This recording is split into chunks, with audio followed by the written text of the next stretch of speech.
dalam rangka kerjasama APEC itu juga pada waktu di Seattle juga kita katakan bahasanya ini negara-negara APEC kemampuannya ada berlainan. Gitu. Ada yang negara maju, gitu. Terus industri yang maju, di antaranya Amerika, Jepang itu lebih maju. Kemudian lantas Australia, New Zealand, Kanada itu juga industri maju. Kemudian ada industri yang baru, di negara industri baru siapa? Antaranya adalah Singapura, kemudian Hong Kong, kemudian lantas Korea, Taiwan. Lain-lainnya termasuk Indonesia, kemudian lantas Malaysia, Thailand, Singapura termasuk, kemudian lantas Filipina dan RRT masuk negara yang berkembang.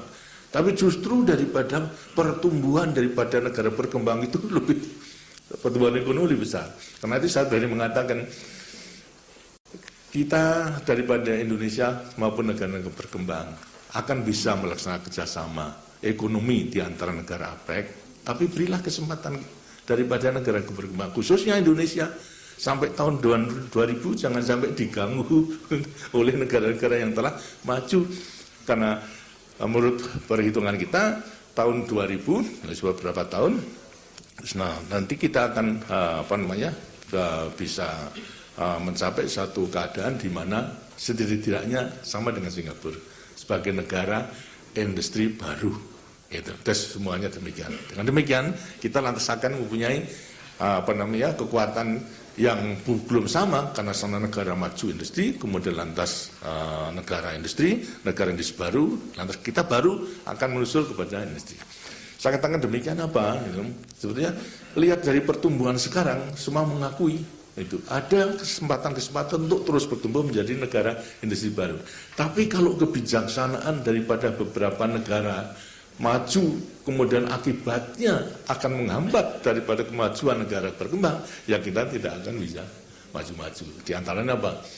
Perselisihan antara Jepang sama Amerika. Saya kemukakan di mereka ini, untuk membuat agar supaya perdagangan itu menjadi seimbang gitu. Karena sampai sekarang adalah sangat menguntungkan daripada Jepang. Sampai kepada mambak ketentuan daripada kurs mata uang antara yen sama dolar. Dengan apresiasi daripada yen, itu memukul daripada kita. Kenapa? Daripada pinjaman kita itu berupa yen. Harus kita membeli dolar, jangan ekspor kita dolar. Dolar kita untuk membeli yen, kemudian lantas yen baru dibayarkan kepada Jepang itu. Sehingga pernah kita itu dalam 1 tahun kurang lebih ada sampai 2 miliar US dollar tambahan kita untuknya. Itu kan merupakan suatu hambatan. Kalau cara-cara demikian akan teruskan, kita tidak akan bisa maju-maju dari negara berkembang ini. Gitu. Karena itulah kita harus menghidupkan dari satu landasan kerjasama yang artinya yang saling menguntungkan, tidak kemudian lantas negara maju terus akan maju saja, sedangkan berkembang tanpa difikirkan, pokoknya ya harus berkembang, harus maju sendiri. Gitu. Terus kita tidak menuntut banyak-banyak itu, berilah kesempatan kepada kita gitu, untuk memanfaatkan situasi kondisi di mana kita bisa tumbuh sekarang ini untuk menjadi negara industri baru saja itu. Baru kita akan, inilah antara lain perjuangan yang memang harus nanti kita perkuat itu dalam APEC yang akan datang di Jakarta. Akan kita tekankan, kita tidak mau untuk kemudian menjadi bulan-bulanan menjadi pelengkap daripada kehidupan di kerjasama ekonomi di Asia Pasifik, itu tidak itu. Nah, untuk itulah maka jelas bahwa landasan kita itu cukup kuat. Apalagi kalau kita memang harus betul-betul memperkuat lagi baik mengenai industri dan pertanian. Dalam rangka pertanian inilah seperti tadi mengenai soal pangan saja. Pangan itu tidak hanya cukup daripada beras itu, tapi pangan yang bermutu, yang bergizi gitu. Dan juga yang mempunyai cukup kalori kebutuhan daripada manusia. Karena pangan dengan gizinya juga di antara lain kita telah diajari di sekolah anak-anak itu adalah 4 sehat 5 sempurna minimal, itu memang harus dipenuhi. Beras tidak hanya beras saja. Swasembada beras belum berarti mencukupi kebutuhan pangan yang sehat. Kita harus meningkatkan produksi lainnya. Kebutuhan karbohidrat dari beras, kemudian lantas dari jagung, kemudian ketela, cukuplah bisa menggerakkan. Tapi kebutuhan lainnya, terutama mengenai protein lainnya gitu. Itu yang masih harus perlu kita pikirkan. Protein yang dibutuhkan apakah protein nabati maupun hewani mutlak. Kalau kita ingin meningkatkan kualitas manusia Indonesia dan kualitas masyarakat, itu akan terjamin kalau mulai sejak daripada balita itu kebutuhan pangannya dicukupi dengan pangan yang memenuhi persyaratan gizi yang baik itu. Di antara lain adalah protein hewani. Itu termasuk daripada pertanian, bukan? Daripada pembangunan pertanian itu. Baik mengenai protein nabati itu adalah daripada tumbuh-tumbuhan, apakah daripada cipir, kemudian lantas daripada sayur-sayuran dan sebagainya, itu proteinnya memang tinggi gitu. Tetapi tidak cukup daripada itu. Kedelai, daripada tempe itu juga proteinnya tinggi, tapi nabati. Protein hewani itu dengan sini harus membangun peternakan, membangun perikanan, itu dalam arti yang luas. Dan ini ternyata memang tidak mudah dan merupakan satu tantangan yang tidak kecil. Karena apa? Kondisi daripada peternak kita, kondisi daripada perikanan kita, walaupun cukup, tapi sampai sekarang belum dieksploitir. Dan kekayaan laut misalnya, itu berapa persen yang kita eksploitir. Padahal kekayaannya dia luar biasa.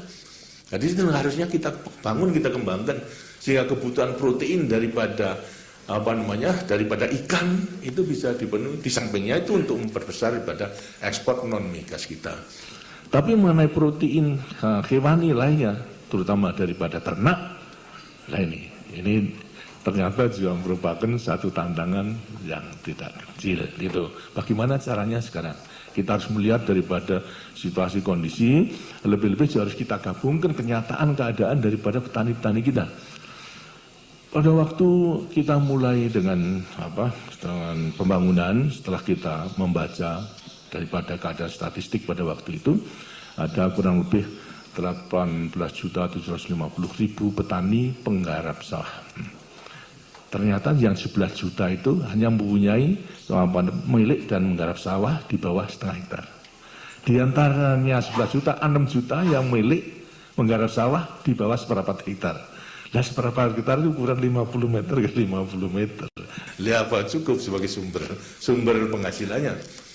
Karena itulah kita usahakan mulai intensifikasi menaikkan produksi per hektarnya itu, karena keadaan daripada pemilihan tanah daripada petani itu juga menyedihkan. Nah, ini antara lain juga harus kita perjuangkan, terutama Golkar ya. Kenapa? Daripada sampai sekarang bahkan juga dengan adanya transmigrasi telah mengecil. Tapi ternyata yang memiliki di bawah setengah hektar justru tambah. Orang mengira karena pembangunan. Sebenarnya bukan demikian, bukan karena pembangunan. Daripada pembangunan itu walaupun punya seperempat hektar sama setengah hektar, produksinya itu telah bisa mencukupi untuk kebutuhan daripada pangan. Tapi karena apa? Kemudian lantas mengecil daripada yang milik tanah. Karena apa? Hukum adat, warisan. Jadi petani yang telah mempunyai setengah hektar, mempunyai anak 2 laki dibagi menjadi 2, lah seperempat. Yang seperempat hektar mempunyai anak 2 dibagi yang menjadi seperempat. Nah, ini yang harus kita rubah ini dia. Sekarang harus kita membuat satu tuntutan, bahasanya berapa minimal ini? Minimal adalah setengah hektar tapi mempunyai irigasi teknis yang baik. Itu bisa sebagai sumber kehidupan. Lebih-lebih kalau keluarga berencana itu memang berhasil, artinya ya keluarga sejahtera dengan 2 anak cukup, dengan setengah hektar yang teknis irigasinya itu penghasilannya cukup untuk membiayai menghidupi daripada 2 anak tersebut. Ini dengan sini kita pada satu saat memang hukum adat tidak tertulis, gitu. Tidak tertulis, tapi toh berlaku mempunyai kekuatan yang sama daripada undang-undang yang berlaku. Ini bagaimana supaya kita bisa merubah dengan undang-undang, atau memang kemudian meyakinkan bahwasanya setelah bukan kita menentang warisan, tidak, tapi setelah mereka itu memiliki setengah hektar jangan dibagi lagi, gitu. Berarti hanya diwariskan kepada seorang saja anaknya. Lainnya itu kemudian dapat bagian apa? Lah inilah kemudian harus kita pikirkan. Kalau dia ada bagian itu kita pikirkan bagaimana caranya. Ini salah satu daripada pertantangan yang perlu kita pikirkan. Jangan sampai lantas orang mengatakan ini petani gurem kok terus-menerus dalam pembangunan kok makin lama makin banyak.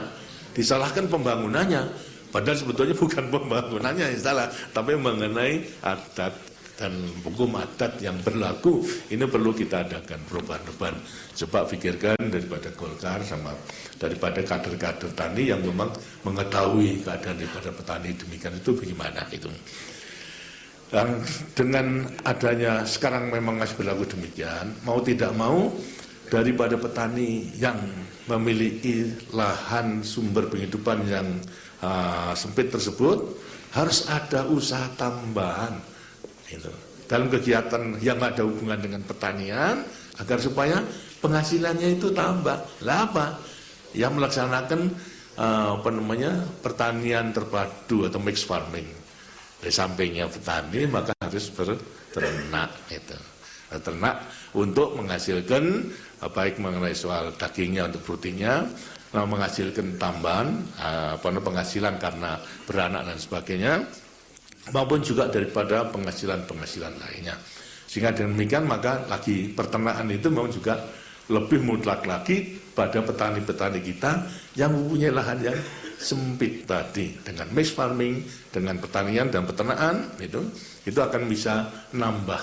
Dan memang ada hubungannya, nanti saya katakan apa sebabnya daripada hubungan itu, terutama dalam rangka sistem daur ulang recycling. Itu adalah keterpaduan daripada pertanian sama peternakan itu. Jadi dengan keadaan demikian, maka kita harus memikirkan gimana cara membangun peternakan kita yang sangat dibutuhkan sebagai sumber protein yang mutlak dibutuhkan. Sebab kalau tidak, anak kita itu mulai batak, kurang daripada protein, perkembangannya, otaknya tidak akan menjadi kualitas otaknya, tidak akan memadai daripada kebutuhan nanti di mana kita itu akan membutuhkan manusia-manusia yang cerdas, terampil untuk melanjuti pembangunan yang kemudian makin meningkat itu. Nah, kita harus memperbaiki daripada ternak-ternak kita. Ternak kita itu yang banyak, tapi mengenai kualitasnya bang sudah tidak memadai.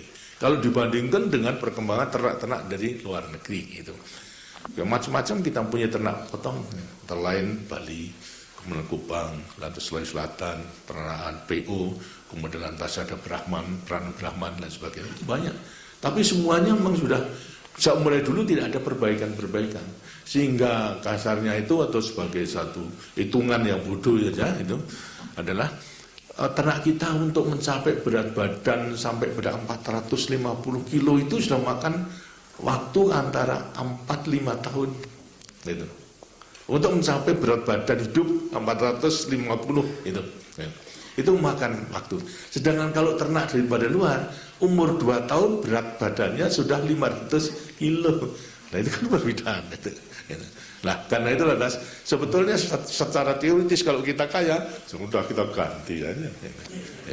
Import kemudian lantas sekarang lalu ganti keseluruhannya lantas mempunyai ternak yang unggul sehingga kita meliharanya juga mudah. Lantas secara ekonomis kita pelihara umur 2 tahun sudah mencapai berat daripada 500 bahkan sampai ternak unggul itu bisa mencapai sampai ada 900 sampai 1 ton itu bisa itu. Sedangkan kita tidak bisa itu. Kalau demikian akan mahal dan tidak mungkin karena kita punya divisa. Sedang cari divisa sekarang untuk membeli ternak daripada keseluruhannya tidak mungkin. Nah inilah kita harus cari jalan lain dengan ya mengeterapkan ilmu dan teknologi yang tepat guna. Ialah mengadakan crossing, saling kawin silang. Karena kawin silang itu setelah dipelajari secara ilmiah, jadi ternak kita betina, kemudian lantas dikawinkan dengan bibit unggul yang tadi 2 tahun bisa mencapai 500-600 itu dikawinkan dengan ternak kita. Pengaruh daripada perkawinan silang itu crossing pertama 50% keturunannya itu bisa berbagi. Lantas crossing kedua anaknya di crossing lagi itu nanti menjadi 75%. Crossing ketiga menjadi 87,5%. Crossing keempat mendekati pada pure-nya 95%. Itu. Di situ cara demikian bisa memperbaiki. Karena itu persoalannya sekarang, kalau demikian, ya sekarang kita impor saja. Pejantannya itu untuk kemudian kita crossingkan dengan betina-betina yang ada pada kita. Makan waktu memang, tapi tidak apa.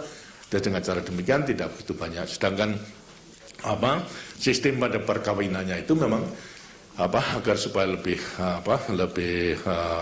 berhasil, tidak hanya kawin satu-satu seperti yang biasa, tapi kita ambil maninya, kemudian dengan sistem kawin suntik itu satu pejantan diambil, kemudian bisa mengawini sesuai dengan kemampuan mani yang kita ambil, bisa 20, 25 itu 1 minggu atau 3 minggu, 4 minggu sekali diambil, begitu bisa lebih banyak daripada kawin satu persatu itu. Lantas yang kedua itu sekali malam namanya. Sekali malam. Lantas yang kedua dan juga ilmu lagi, tidak hanya mani bekunya, tapi justru sekarang dengan transfer daripada embrionya.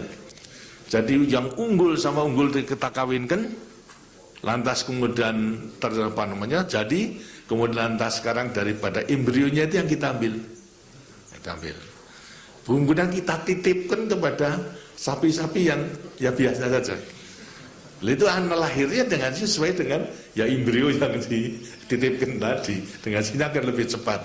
Dan kalau dulu mulai operasi, tapi sekarang ini adalah tidak perlu. Terus kawinkan, kemudian ambil embrionya, kemudian lantas disimpan, lantas pilih daripada betina, namanya penerima, lantas embrio itu kemudian dititipkan.